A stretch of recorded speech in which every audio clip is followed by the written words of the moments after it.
dan lain. Seraya bersalawatan, mereka lakukan keburukan, kerusakan di muka bumi itu. Seraya bersalawat atas nama Nabi Muhammad SAW. Nabi yang mana yang mereka maksudkan?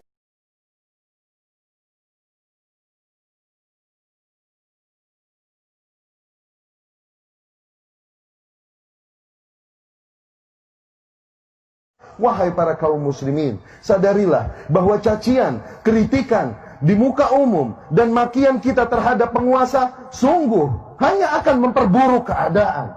Apakah Allah Subhanahu wa ta'ala akan merubah keadaan penguasa apabila kita mencaci-caci mereka? Atau sebaliknya, apabila kita bersabar, mendoakan kebaikan bagi mereka, bukankah ada kemungkinan Allah akan memperbaiki mereka? Lalu mengapa kita memilih jalan untuk mencaci makinya? Apabila kita mencaci maki penguasa, apakah pahala yang kita dapatkan atau dosa? Sebaliknya, apabila kita mendoakan kebaikan bagi penguasa, pahala yang kita dapatkan atau dosa? Maka seorang yang berakal sehat tidak akan memilih jalan untuk mencaci maki penguasa yang ada. Apakah seorang mukmin akan mencaci dan memaki apa yang Allah takdirkan atasnya ketika tidak sesuai dengan seleranya? Maka ikhwani rahimakumullah, dengan ini, di hari kemenangan ini, di hari fitrah ini kami tegaskan bahwa kami ahlu sunnah berlepas diri dari mereka yang turun ke jalan dan mencaci memaki para penguasa dengan menyerukan takbir. Seraya menyerukan takbir, mereka mencaci dan memaki para penguasa. Tuhan mana yang mereka besarkan dengan takbir mereka? Dikarenakan sungguh Allah melarang tindakan mereka. Kami berlepas diri dan mengingkari mereka yang turun ke jalan mengaku membela Al-Quran, namun dengan itu mereka menggunakan kata-kata kotor, menjijikkan, dilemparkannya kepada para penguasa. Al-Quran yang mana yang mereka maksud, mereka bela? Jelas larangan di dalam Al-Quran. Perintah Allah Subhanahu wa ta'ala kepada Fir'aun, kepada Musa dan Harun alaihimassalam, idhaba ila Fir'aun, pergilah kalian berdua, hampiri Fir'aun, penguasa yang ada pada kalian. Hampiri. Wa qula lahu qawlan layyina, katakanlah oleh kalian berdua kepada Fir'aun kata-kata yang lembut. La'allahu yatadzakkar aw yakhsha, siapa tahu dengan itu dia menjadi insaf dan takut pada Allah. Apakah penguasa kita lebih buruk dari Fir'aun? Sehingga tak lagi kita menghampirinya dengan adab, namun dari jalanan dan mimbar kita memakinya. Apakah penguasa kita lebih buruk dari Fir'aun yang yasumuna abna'akum wa yastahyuna nisa'akum, membantai anak-anak laki kalian, membiarkan wanita hidup, yang berkata inni rabbukumul a'la, akulah Tuhan kalian yang maha tinggi?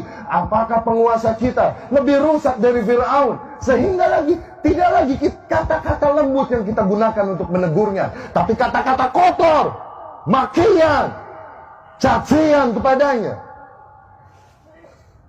Kami berlepas diri dari kaum yang melempari para aparat dengan batu dan panahan. Dengan itu seraya mereka bersalawat kepada Nabi SAW.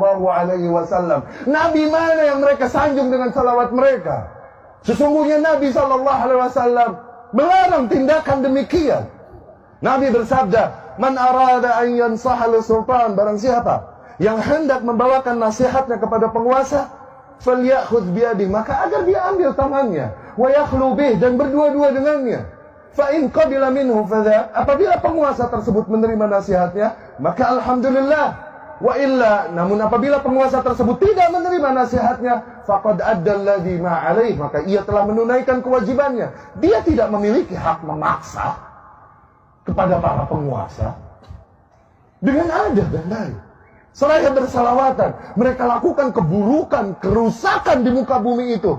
Seraya bersalawat atas nama Nabi Muhammad SAW. Nabi yang mana yang mereka maksudkan dengan salawat mereka itu? Orang-orang mati di antara mereka, mereka sebut dan mereka syiarkan dengan nama mati syahid.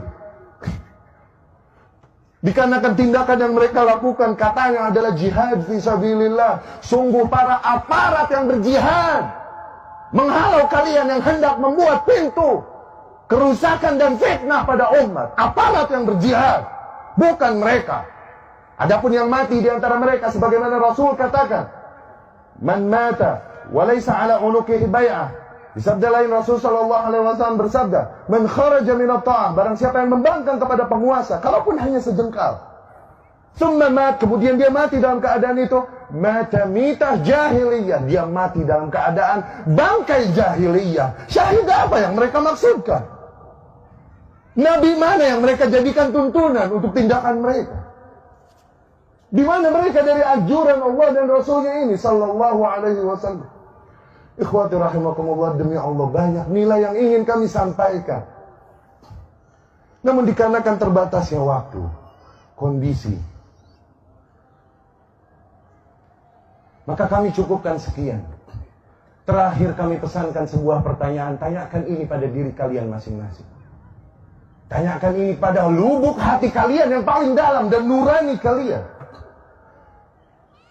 Apakah kebencianmu, kekecewaanmu kepada para penguasa yang ada padamu adalah alasan yang cukup bagimu untuk merusak keamanan dan menghancurkan persatuan negeri ini?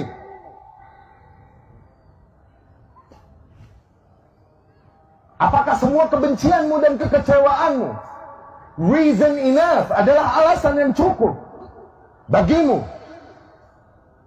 untuk ikut memberikan sumbangsi dalam tindakan-tindakan yang mengacaukan persatuan negara, mengancam keamanan negara, membuka pintu fitnah, penjarahan, dan lain-lain? Demi Allah, mereka yang bergerak dengan nama Islam sama sekali tidak mewakili ajaran Islam yang mulia ini.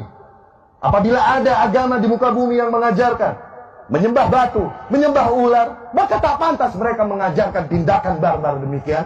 Apalagi agama Islam yang mengajarkan untuk mengesahkan Allah Subhanahu wa taala tauhid, mengajarkan kita untuk mengikuti contoh semulia-mulianya Nabi, semulia-mulianya manusia, Nabi Muhammad sallallahu alaihi wasallam. Fa inna lil haqqi mararah na'lamuha. Sesungguhnya pada hak terdapat rasa pahit dan konsekuensi yang pahit yang kami ketahui. Namun hak tetaplah hak yang harus disampaikan. Sebagaimana Rasul sallallahu alaihi wasallam katakan, "Qulil haqqa walau kan murran." Katakanlah yang hak, kalaupun hal tersebut pahit. Pahit dikarenakan bertentangan dengan selera umumnya manusia. Pahit dikarenakan resiko yang pahit bagi orang-orang yang menyampaikannya. Tapi itu hak yang harus disampaikan. Dengan itu kami memohon pertolongan kepada Allah Subhanahu wa taala untuk menyampaikan kebenaran ini. Semoga dengan itu kami termasuk ke dalam Taifah Mansurah yang disabdakan oleh Rasulullah sallallahu alaihi wasallam, "La tazalu ta'ifatun min ummati 'alal haqqi zahirin." Akan senantiasa ada satu kelompok di antara umatku yang senantiasa mereka menegaskan yang hak. La yadurruhum man khadalahum wala man khalafahum. Mereka tak gentar menghadapi orang-orang yang mengkhianati mereka dari golongan kaum muslimin. Dan juga tak gentar menghadapi orang-orang yang menentang mereka dari golongan kafir.